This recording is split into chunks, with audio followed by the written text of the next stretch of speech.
everyone, I'm back with another video.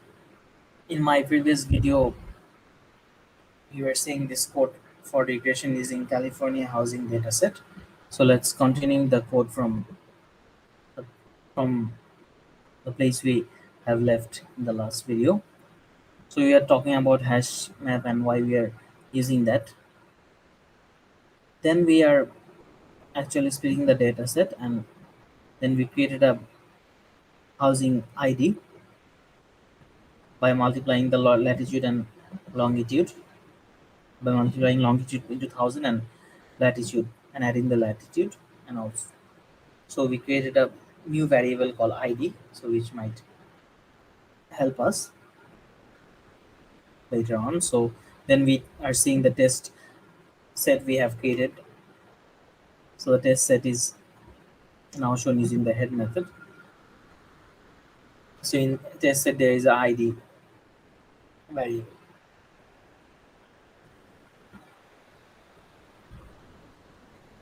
So now using sklearn library, we are splitting the tests 20%. We are holding out for test set.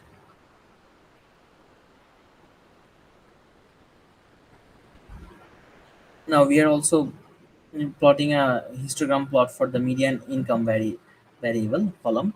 So actually median income is an important column for us because our ability or capability of buying a house or the demand we are imposing mostly depends on our income. So if we have more income, we will be like more towards purchasing house. So the demand for house will be high, so the prices will also be high.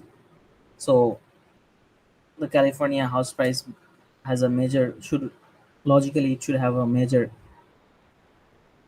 correlation or causation with the median income. So it should be more dependent on the median income variable. So we are plotting a histogram of the median income to see how it varies.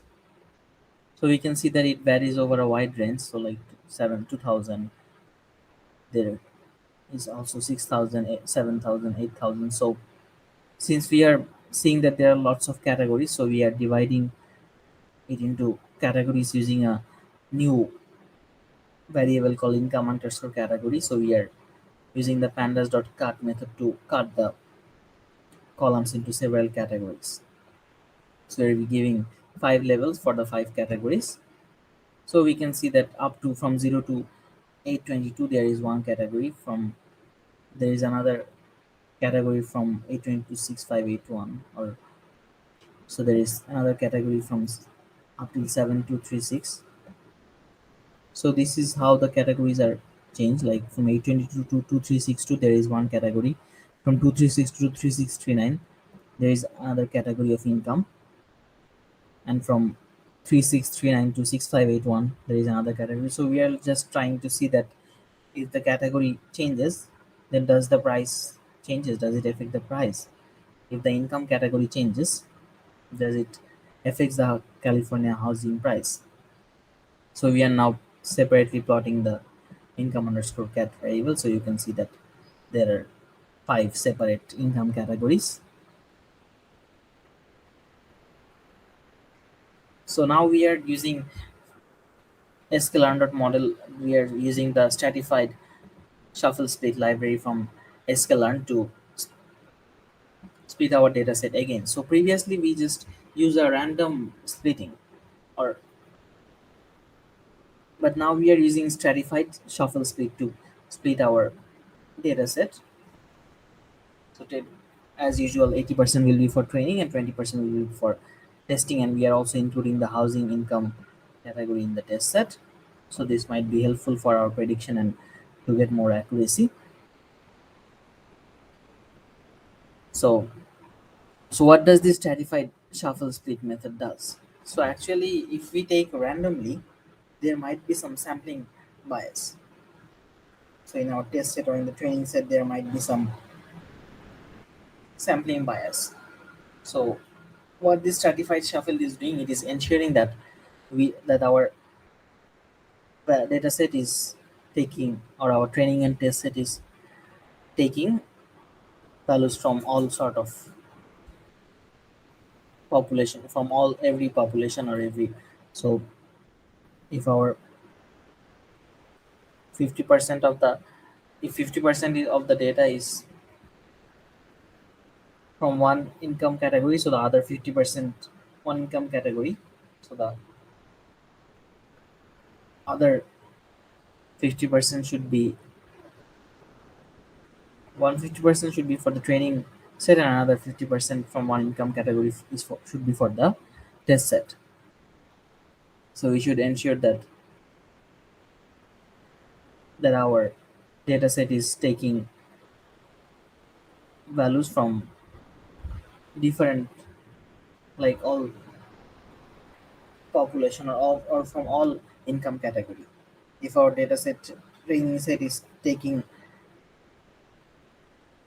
its 80% data from some income category but not taking from other income category, it will create discrepancy or problems, and accuracy value will be affected.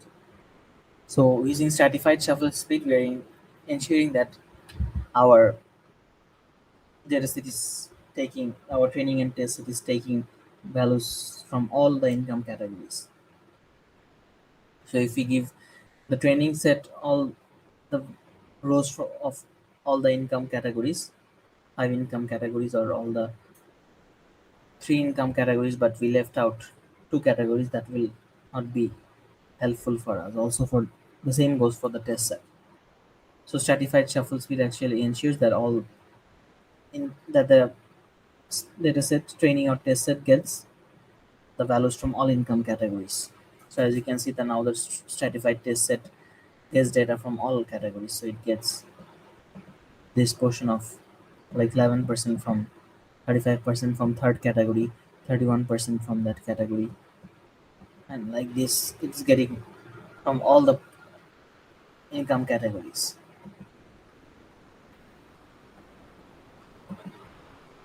So we are dividing it with the length of the house.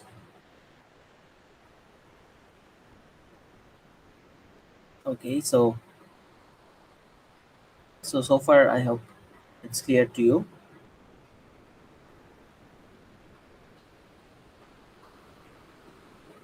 So then we are comparing that which one is better. Actually, our random permutation is better or stratified shuffle split is better. So as you can see that there is also some percentage of error. So if when you're using random, the error is more, like 97%, but it's nearly 0% of error when using stratified shuffle split. So error is less when we are using stratified shuffle split. So now we can visualize the data to get more better understanding. So using the stratified train and test set, we are now plotting a scatter plot using longitude and latitude. So we can see that there is a some kind of negative correlation between longitude and latitude.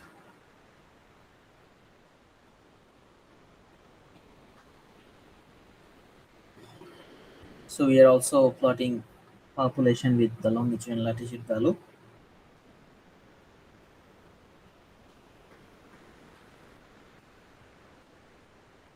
So now we will, so since we have seen that, so now we will use a correlation matrix to see that the target, which of the variables or which of the columns or features are more correlated with our target value, that is median house value. So we are sorting it and then we are showing the correlation matrix.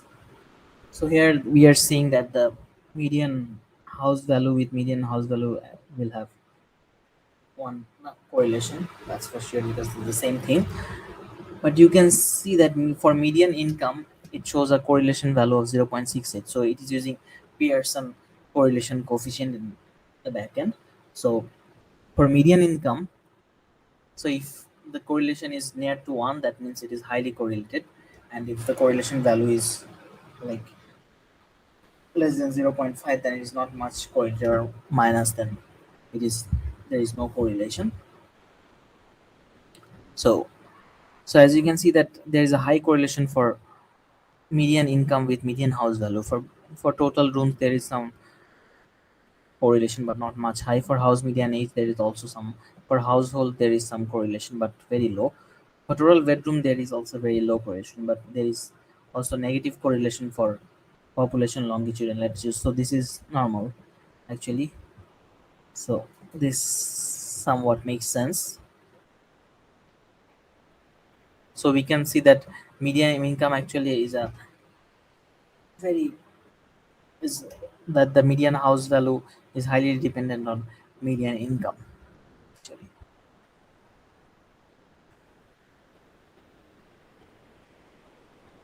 We can actually plot a scatter matrix to show it clearly with median income, total rooms, and median housing age with median housing value. That is our predicted variable. So as you can see that with median house value, so with median housing income, there is high correlation, but for others there is zero or no correlation or negative correlation. So for median income and median house value, if we separately plot it, we show that there is a high correlation between median income and median house value. So now we will see that if we can make some new variables out of it using the data provided to us.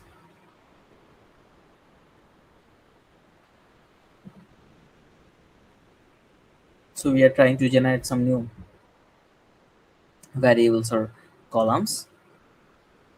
So let's try out a new column called rooms per household or bedrooms per room. So we are finding it by dividing total rooms with households. We are getting rooms per household, and with for bedroom per room we are dividing total bedrooms with total rooms, and for population per household we are dividing population by with household. So if we test our correlation matrix with the newly generated features or columns, now we can see that it has that rooms per household, population per household, and bedrooms per room actually has better correlation with than the previous bedrooms or something. So if we see that total there is a correlation value for total rooms of 0.13, but now has it actually for rooms per household. So total rooms there was a correlation for this, and for total bedrooms there was correlation low correlation. So now we are seeing that the correlation values actually has improved. So for total rooms this is the correlation value, but for rooms per household slightly improved correlation value. For population the correlation value is negative, but here it is also still negative. For total bedrooms there were 0.04 actually, but now it shows. So some correlation value has actually improved slightly with this data newly generated features. So now there is some better correlation with rooms per household and median house value. As you can see, previously there were little or no correlation, but now there is slight correlation. So now we can see the newly generated data set with the some new variables like rooms per household, bedrooms per room, population per household, etc. So now we will prepare the data for machine learning algorithm. So we will actually prepare the data for machine learning algorithms in my next video. So I will end this video here. So this is because I don't want to make the videos too long because it gets boring. So I will make a third part of the video to explain the remaining codes, because I'm not also running the codes here because sometimes running these codes and lots of rows and columns, so it takes a lot of time. So I will explain the last part of the code in my in the next video. Thank you all for your time and understanding.